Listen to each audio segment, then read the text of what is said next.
Жалғас аға, ұлт-азаттық көтерілістегі ұста Жәлел Бекмырзалы туралы айтып берсеңіз. Бекмурзин Жәлел 1916 жылғы Торғай жерінде болған ұлт-азаттық көтерілістің ұстасы болған.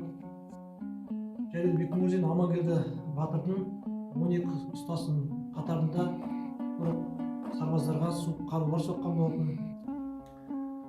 Көтеріліс аяқталған соңында адамдарға жергілікті адамдарға одан кейін шаруашылық құрал-жабдықтардың соғымында айналысқан.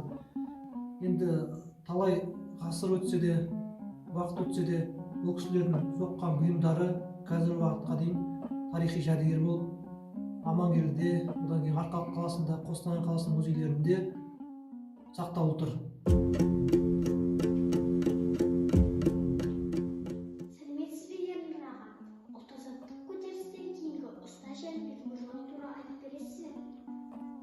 Ұлт-азаттық көтеріліс деген кезде ең бірінші біздің ойымызға көтерілісшілерден бөлек осы ұсталарымыз еске оралады.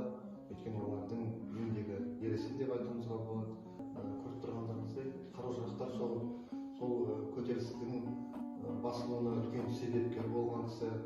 Жалпы біздің Арқалық қаласындағы дала өлкесі тарих облысы мұражайында біздің осы өлкеміздің тарихы, мәдениеті, одан бөлек осындай батыр бабаларымыз, ұсталарымыз, зергерлеріміз барлығы насихатталып келе жатыр.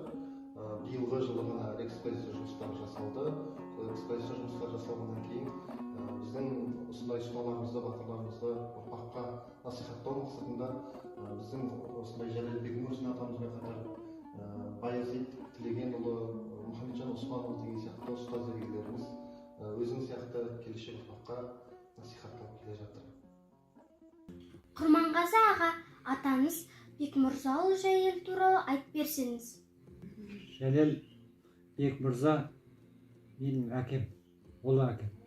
Мен Жапардың баласымын, Жапар Жәлелден туған. Мына көне жәдігер, мына Жәлел әкемнен қалған жәдігер. Жәлел әкем ұста болған, Амангелді батырдың ұстасы болған. Мынау арғы бетте